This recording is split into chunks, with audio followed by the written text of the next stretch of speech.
አንድ ሰው በወጣትነቱም በጉልምስና ወቅቱም በስተርጅና ጊዜም የሚያሳየው ባህሪ እንደ ሕፃን ከሆነ በማህበረሰቡ ዘንድ እንደ ሕፃን ልጅ የመቆጠር ቻንሱ ሰፊ ይሆናል። ልክ እንደዚሁ በመንፈሳዊ ህይወት ላይም ረጅም ጊዜ ረጅም ዘመናትን በክርስትና አሳልፈን ብዙ የቃል ዘር ቢዘራብንም ብዙ የጸሎት ዘር ቢዘራብንም ብዙ ሰዎች በእኛ ህይወት ላይ ኢንቨስት ቢያደርጉብንም አሁንም የምናሳየው የህፃናት ክርስቲያንን ባህሪ ከሆነ እንደማያድግ ህፃኖች እንቆጠራለን ማለት ነው። ይህንን በሚገባ ሊያብራራልኝ የሚችለው ዕብራውያን 5 ከቁጥር 11 ጀምሮ እንደዚህ ይላል። ስለዚህ ጉዳይ ብዙ የምንናገረው ነገር አለ፣ ነገር ግን ለመማር ዳተኛ ስለሆናችሁ ለማስረዳት አስቸጋሪ ነው። በዚህ ጊዜ አስተማሪዎች ልትሆኑ ሲገባችሁ ገና የእግዚአብሔርን ቃል የመጀመሪያ ትምህርት የሚያስተምራችሁ ሰው ያስፈልጋችኋል። የሚያስፈልጋችሁም ጠንካራ ምግብ ሳይሆን ወተት ነው። ወተት የሚጋት ሁሉ ሕፃን ስለሆነ ከጽድቅ ትምህርት ጋር ገና አልተዋወቀም። ጠንካራ ምግብ ግን መልካሙን ከክፉ ለመለየት ራሳቸውን ላስለመዱ ለበሰሉ ሰዎች ነው ይላል። የሚገርም ነው። ብዙ ነገሮችን ልናስተምራችሁ ዝግጁዎች ነበርን፣ ነገር ግን ለመማር ዳተኞች ናችሁ። ልባችሁ ደንድኗል። ኢንፋክት ካሳለፋችሁት የክርስትና ዘመን የተነሳ እናንተ ዛሬ አስተማሪዎች መሆን ነበረባችሁ። ነገር ግን ዛሬም ቢሆን ጠንካራ ምግብ፣ ጠንካራ ትምህርት አናስተምራችሁም። ምክንያቱም ጠንካራ ትምህርት ለበሰሉ ሰዎች ነው። ጠንካራ ትምህርት ክፉን ከደጉ ለሚለዩ ሰዎች ነው።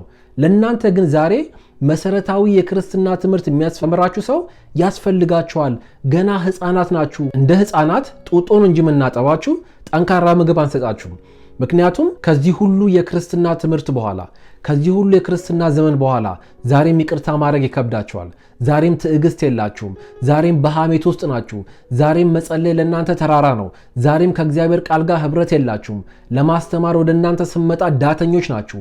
የመማር ፍላጎት ፓሽኑ የላችሁም።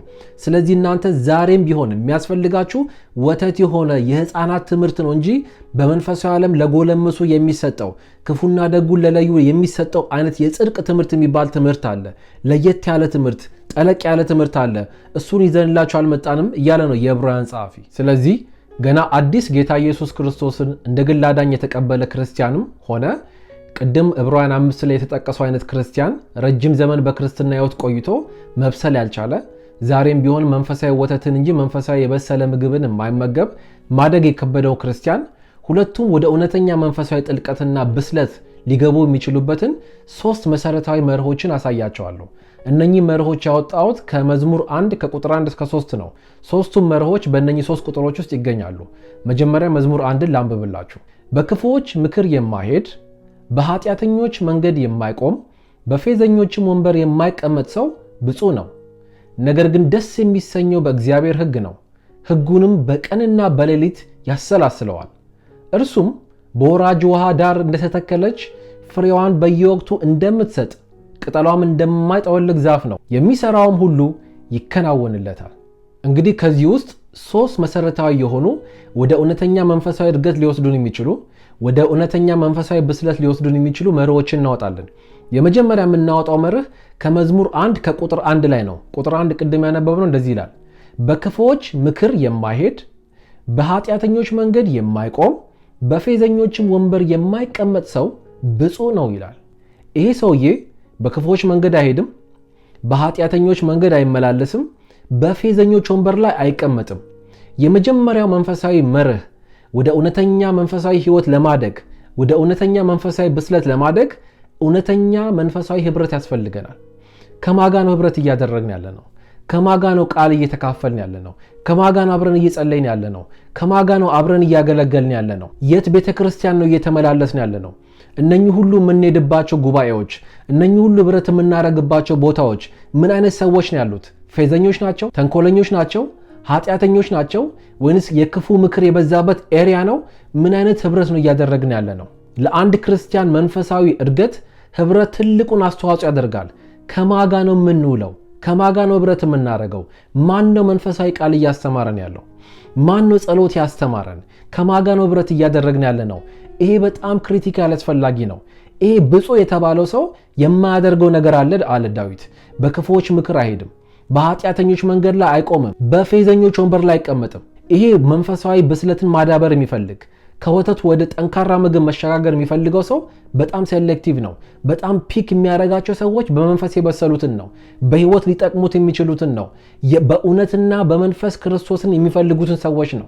ምንም እንኳን ፌዘኝነት የሚጣፍጥ ነገር ቢሆንም ለሱ መራራ ነው። እሱ የሚመርጠው እውነተኛ መንፈሳዊነትን ነው። የመጀመሪያው መርህ የእውነት በክርስትና ማደግ ከፈለግን፣ የእውነት እንደ አባቶቻችን ክርስቶስን አስከብረን ማለፍ ከፈለግን፣ የእውነት አሁን በዚህ ዘመን ያለው ምድራዊ ቻሌንጅ አሸንፈን በእምነት ማለፍ የምንፈልግ ከሆነ በመጀመሪያ ደረጃ ህብረታችን ከማጋ እንደሆነ ቼክ እናድርግ። ክርስቶስ ግሎሪፋይ የሚደረግበት ቤተክርስቲያን ነው ወይንስ የግል ጥቅም ብቻ የሚሰበክበት እኔነት ብቻ የበዛበት ቤተክርስቲያን ነው? የምንሄድበት ህብረት የምናደርገው ህብረት ምን ይመስላል? ፌዝና ቀልድ ሐሜት የበዛበት ነው ወይንስ የእግዚአብሔር ቃል የከበረበት እግዚአብሔር የሚፈራበት የእውነት ሰዎች የሚተጉበት ህብረት ነው? ምን አይነት የጸሎት ግሩፕ ነው የምንሄደው? ሰዎች ራሳቸውን የሚያሳዩበት አጉል የሚጮሁበት ነው ወይንስ እውነተኛ የህይወት ለውጥ የሚፈልጉ ቃል እያነበቡ እያሰላሰሉ ከሚጸልዩ ማህበረሰቦች ጋር ነው ህብረት እያደረግን ያለ ነው? ይሄ በጣም ክሪቲካሊ አስፈላጊ ነገር ነው። እውነተኛ መንፈሳዊ ህብረት አንድን ህፃን የሆነን ክርስቲያን አዲስ ጌታን የተቀበለንም ሆነ ማደግ የከበደውን ዛሬም ወተት የሚጠጣን ክርስቲያን አንስቶ ወደ እውነተኛ መንፈሳዊ ጥልቀት፣ ወደ እውነተኛ መንፈሳዊ ህብረት ወይንም ብስለት የመውሰድ ፓወር አለው። ሐዋርያው ጳውሎስ መንፈሳዊ ልጁ የሆነውን ጢሞቴዎስን ሲመክረው እንደዚህ አለው፣ እግዚአብሔርን ከማያከብር እርባና ቢስ አፈታሪክና ከአሮጊቶች ተረታ ተረት ራቅ፣ ይልቁንም ለእውነተኛ መንፈሳዊ ህይወት ራስን አሰልጥን አለው። እግዚአብሔርን የማያከብር ተረታ ተረት አለ፣ የአሮጊቶች ተረታ ተረት አለ፣ ከነሱ ራቅ አለው። ጢሞቴዎስ የሚገርማችሁ በጣም ከባድ የሚገርም የእግዚአብሔር ሰው ነው። በጣም ህይወቱን ለእግዚአብሔር የሰጠ ሰው ነው። እንደዚህ አይነት ምክር ልትሰጡትም አይገባም። ከአሮጊቶች ተረታ ተረት ራቅ የሚባል ሰው አይደለም። ነገር ግን እርባና ቢስ ከሆነ ፍሬን ከማያፈራ በመንፈሳዊነት ስም ከሚደረግ ከንቱ ከሆነ የሃይማኖት ልምምድ ራስን አርቅ። ከንቱ የሆነ የአሮጊቶች ተረት ተረት የሚለው አለ። መንፈስን የማያሳድግ፣ ነፍስን የማያሳድግ፣ በክርስቶስ ፊት ሞገስን የማያስገኝ፣ ነገ አስተማሪ እንድንሆን የማያደርግ፣ በመንፈሳዊ ህይወት ዛሬም ከስንት ዓመታት በኋላም ዳዴ እንድንል የሚያደርግ፣ ዛሬም በመንፈሳዊ ህይወት ወተት እንድንጠጣ የሚያደርግ፣ ጠንካራ ምግብ እንዳንላመድ የሚያደርግ ከንቱ የሆነ ፌሎሺፕ አለ። የአሮጊቶች ተረታ ተረት የሞላበት፣ ከንቱ የሆነ ዲስከሽን ያለበት፣ ከንቱ የሆነ የስጋ ፍላጎት ያለበት ህብረቶች ሞልተዋል። ከነሱ ራስን አርቅ። ይህ አደገኛ ምክር ነው። ስለዚህ የጢሞቴዎስ ትልቁ ሴክሬት ህብረቱ ከነ ጳውሎስ ጋር ነው። ህብረቱ እንደሱ በመንፈሳዊ ህይወት መትጋት ከሚፈልጉ ሰዎች ጋር ነው። ከአሮጊቶች ተረታ ተረት፣ ከከንቱ ቦታ፣ በክፎች ምክር፣ በኃጢአተኞች መንገድ፣ በቧልተኞች በሐሜተኞች መንደር ውስጥ አይገኝም።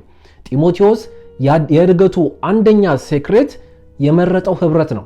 ስለዚህ የአንድን ሰው የክርስትና እድገት ሊገታም ሊያፈጥንም የሚችለው አንደኛው መንፈሳዊ መርህ ህብረት ነው። እውነተኛ መንፈሳዊ ህብረት ያስፈልገናል።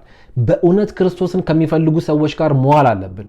በእውነት የቃል ጥማት ካለባቸው ሰዎች ጋር መዋል አለብን። ቤተክርስቲያን ብቻ መጽሐፍ ቅዱስ የሚከፍቱ ሲሆኑ ካፌም ስትሄዱ ዋክም ስታደርጉ ስለ እግዚአብሔር ቃል ማውራት ደስ የሚላቸው ሰዎች ጋር ከነሱ ጋር መዋል አለብን። ለታይታ ከሚጸልዩ ሳይሆን የእውነት መጸለይ ከሚወዱ ሰዎች ጋር መዋል አለብን። መንፈሳዊ ቁም ነገር የሚታይባቸው፣ ይቅርታን፣ ትዕግስትን፣ ፍቅርን እንደ ትልቅ ቫልዩ የሚቆጥሩ፣ የበደላቸውን ይቅር የሚሉ፣ የተጣሉትን የሚያስታርቁ፣ መጽሐፍ ቅዱሳዊ መርህን አእምሯቸውን የሚያለማምዱ ከእንደዚያ ሰዎች ጋር ህብረት ማድረግ ከጀመረን ጊዜውን ጠብቆ በእርግጠኝነት ወደ መንፈሳዊ ብስለት ማደጋችን አይቀርም። ስለዚህ የመጀመሪያው አሳይመንታችን ምንድነው? አሁን ያለንበት ህብረት ምን ይመስላል? ከማን ጋር ምን እያደረግን ነው? ከነማን ጋር እያገለገልን ነው? ከነማን ጋር የእግዚአብሔርን ቃል እያወራን ነው? ከነማን ጋር እየጸለይን ነው? ይህንን መመርመር ይጠበቅብናል ማለት ነው። ሁለተኛው መጽሐፍ ቅዱሳዊ መርህ ቃሉን ማሰላሰል ነው። ይህንንም የምናገኘው እዛው መዝሙር ምዕራፍ 1 ላይ ነው። ነገር ግን አሁን የምናነበው ቁጥር 2 ነው።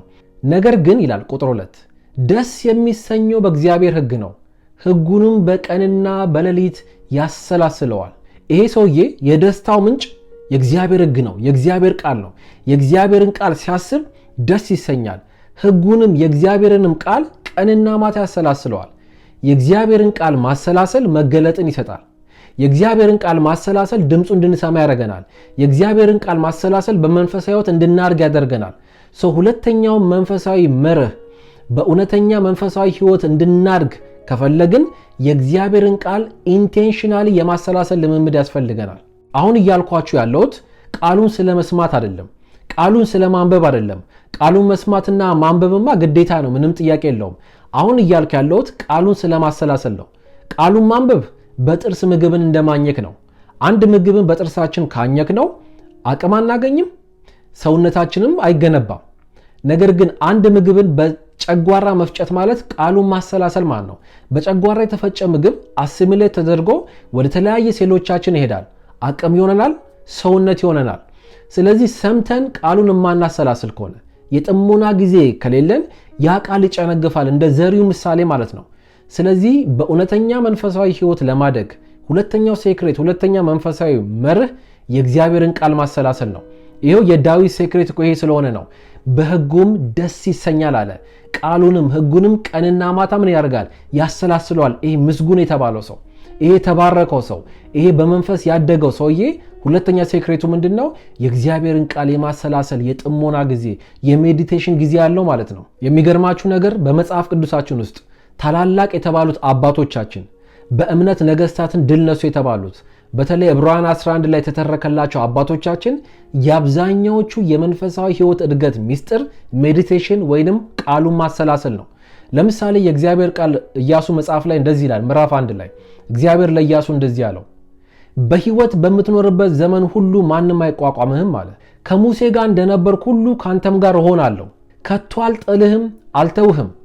አይዞ ብቻ አንተ በርታ፣ ባሪያዬ ሙሴ የሰጠህን ትእዛዝ ሁሉ በጥንቃቄ ጠብቅ፣ በምትሄድበትም ሁሉ እንዲሳካልህ። ወደ ቀኝም ወደ ግራም አትበል። ይህን የህግ መጽሐፍ ከአፍህ አይለይ፣ በውስጡ የተጻፈውን ሁሉ በጥንቃቄ እንድትፈጽመውም ቀንም ሆነ ሌት ከሐሳብህ አትለየው። ይህን ካደረክ ያሰብከው ይቃናል ይሳካልም። የሚገርም ነው። ልክ የዳዊት ሚስጥርም የነበረ ቅድም የተናገረው ቃሉን የህጉን ቃል አለ ቀንም ሆነ ሌሊት ያሰላስለዋል አለ። እግዚአብሔር ደግሞ መጣን ለኢያሱ ምን አለው? ይሄን የህግ ቃል አለ አይደለ? ከሙሴ ጋር እንደነበርኩ በእርግጠኝነት ካንተ ጋር ነው። ያን የሰራሁትን ተአምር ካንተ ጋር ማደርጋለሁ። ነገር ግን አንድ ኮንዲሽን አሟላ። ምንድነው? ይሄ ህግ ቃል ካንደበትህና ከማሰላሰል አይራቅ። አሰላስለው፣ ቀንም ሆነ ማታ አሰላስለው፣ አስበው። በዛ ውስጥ ነው ድል የሚገኘው። በዛ ውስጥ ነው ሰው በመንፈሳዊ ህይወት የሚያድገው። አታውቅም እንደ አባቶች እኮ ቃል በማሰላሰል ትልቅ ስፍራ ይሰጡ ነበር። ቃልን ማሰላሰል የአብዛኞቹ የእግዚአብሔር ሰዎች ሴክሬት የእግዚአብሔርን ቃል ይጫወቱታል። ለምሳሌ አንድ ተንኮለኛ ሰው ቀኑን ሙሉ የሚያስበው ተንኮል ነው። አንድ ሌባ ሰው ቀኑን ሙሉ የሚያስበው ሌብነትን ነው። አንድ የሆነ ኃጢአት ያሰበ ሰው ቀኑን ሙሉ የሚያስበው ያንን ኃጢአት ነው። ለምን? ማድረግ ስለሚፈልጉ። ልክ እንደዛ አንድ ክርስቲያን ቀኑን ሙሉ በአእምሮ ላይ የሚያጫውተው ሰብኮንሺየስሊ የሚጫወተው ሐሳብ የእግዚአብሔር ቃል ነው፣ የእግዚአብሔር ህግ ነው ማለት ነው። ቀንና ማታ የእግዚአብሔርን ቃል ያሰላስለዋል። ሲነጋ የእግዚአብሔር ቃል ትዝ ይለዋል። ከሰው ጋር እያወራ ኮንሺየስሊ ሌላ ወሬ እያወራ ሰብኮንሺየስሊ በውስጡ ግን የእግዚአብሔር ቃል የእግዚአብሔር መርህ ይመላለሳል። ያንን ወሬ ራሱ ማኔጅ የሚያደርገው በእግዚአብሔር መርህ ነው። እንደዚህ ማውራት አለብኝ፣ እንደዚህ ማውራት የለብኝም፣ እንዲህ ተብሎ ስለተጻፈ ይሄን አላደርግም፣ እንዲህ ተብሎ ስለተጻፈ እዚህ ቤት አልገባም፣ እንዲህ ተብሎ ስለተጻፈ ይሄን ሰው ይረዳለሁ፣ እንዲህ ተብሎ ስለተጻፈ ይሄን አልናገርም የሚል ቀኑን ሙሉ በእግዚአብሔር መርህ የሚመራ ሰው ምንም ጥያቄ በሌለው ሁኔታ ስሎውሊ በት ሹርሊ ወደ እውነተኛ መንፈሳዊ ህይወት ማደጉ የማይቀር ነገር ነው ማለት ነው። የእግዚአብሔር ቃል ትዝ ሊለን የሚገባው ቤተክርስቲያን ስንሄድ፣ ስብከት ስንሰማ፣ የሆነ ጉባኤ ስንገባ አይደለም። ለኛ ቃሉ እኮ ምግባችን ነው። ለኛ ቃሉ እኮ መብራታችን ነው። ለኛ ቃሉ እኮ መመሪያችን ነው። ለኛ ቃሉ እኮ ህይወታችን ነው።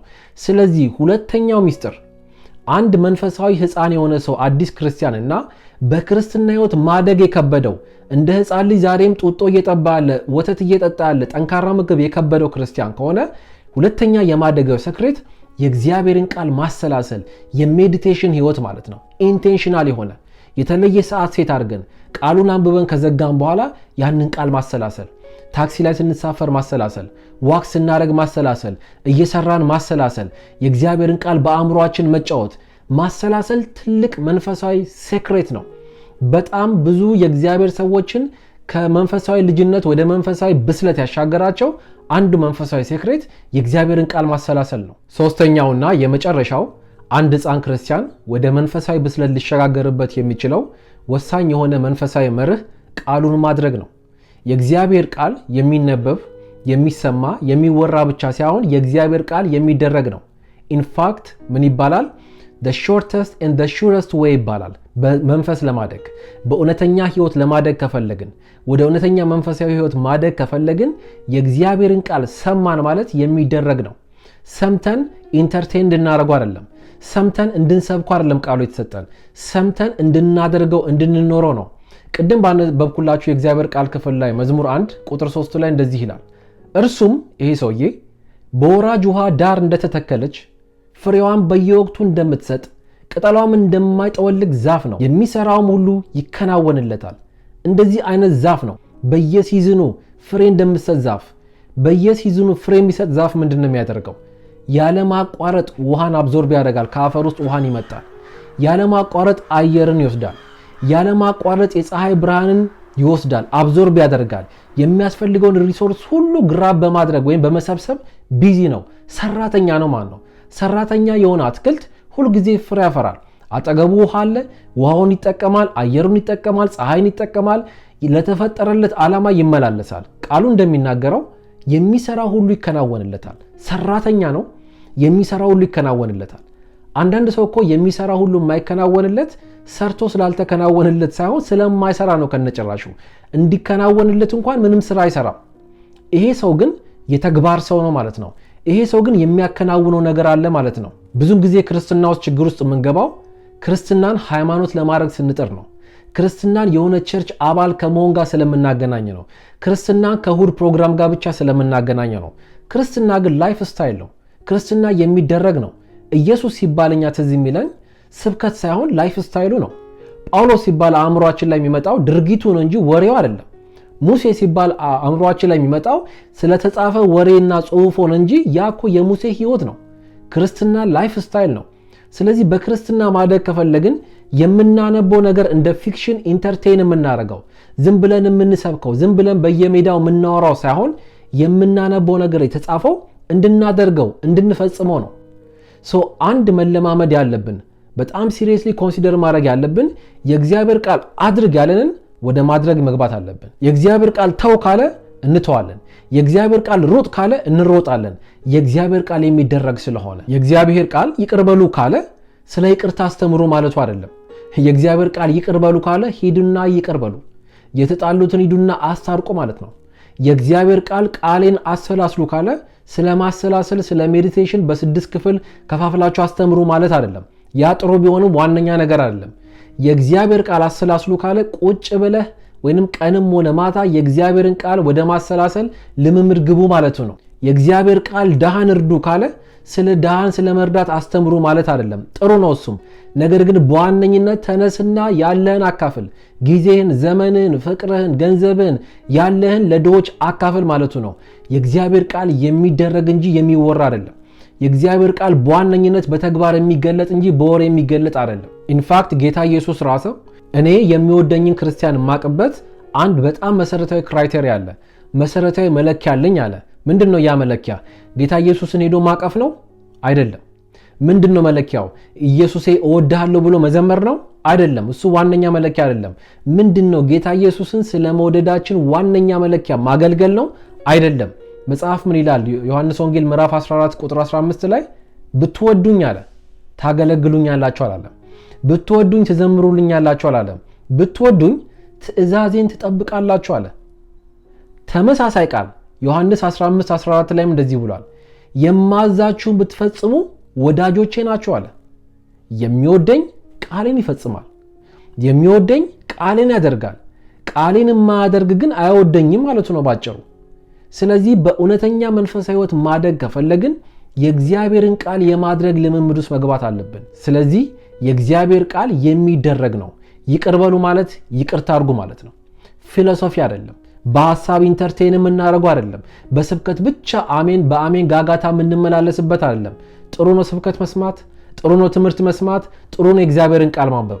ነገር ግን ቃሉ የሚደረግም ጭምር ስለሆነ የዛሬውን ትምህርት ስናጠቃልል አንድ ዳግም የተወለደ አዲስ ሕፃን ክርስቲያንም ሆነ በክርስትና ሕይወቱ ረጅም ዘመን አስቆጥሮ ብዙ ኢንቨስት የተደረገበት ነገር ግን መለወጥ የከበደው ዛሬም ሕፃን የሆነ እንደ ሕፃን ልጅ ጡጦ የሚጠባ እንደ ሕፃን ልጅ ወተት የሚጠጣ ክርስቲያን ማደግ የከበደው ክርስቲያን ሁለቱም ቢከተሏቸው ወደ ጠለቀ መንፈሳዊ ህይወት ሊገቡበት የሚችሉ ወደ እውነተኛ መንፈሳዊ ብስለት ሊገቡበት የሚችሉትን 3 መርሆችን የተመለከትነው። የመጀመሪያው እውነተኛ ፌሎሺፕ፣ እውነተኛ ህብረትን እንምረጥ። ሁለተኛ የእግዚአብሔርን ቃል መስማት፣ ማዳመጥ፣ ማንበብ ብቻ ሳይሆን የእግዚአብሔርን ቃል መሸነጋ የማሰላሰል ሜዲቴት የማድረግ ልምምድ ውስጥ እንግባ።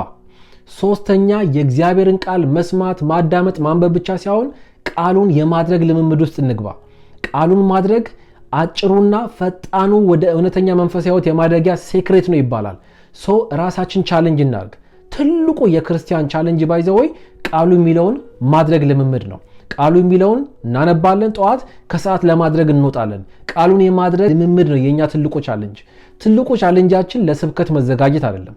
ትልቁ ቻሌንጃችን በአገልግሎት ለማደግ አይደለም። ትልቁ ቻሌንጃችን ቤተክርስቲያን መክፈት አይደለም። የኛ ዋነኛ ጌታ ኢየሱስ የሰጠን ቻሌንጅ የሚወደኝ ቢኖር ቤተክርስቲያን ይክፈት፣ የሚወደኝ ቢኖር መድረክ ላይ ያገልግል፣ የሚወደኝ ቢኖር እንደዚህ አድርግ፣ የሚወደኝ ቢኖር ቃሉን ይስበክ አላለም። የሚወደኝ ቢኖር ቃሉን ያደርጋል አለ። ቃሉን የሚያደርግ ሰው ቢሰብክ ያምርበታል። ቃሉን የሚያደርግ ሰው ህዝብ ቢመራ ያምርበታል። ስለዚህ እግዚአብሔር በዚህ ህይወት ይባርከን። እነኚህ 3 መሰረታዊ የህይወት መርሆች ተለማመዷቸው። በእርግጠኝነት በሂደት ውስጥ ወደ እውነተኛ መንፈሳዊ ህይወት ሁላችንም ተያይዘን እናድጋለን ማለት ነው።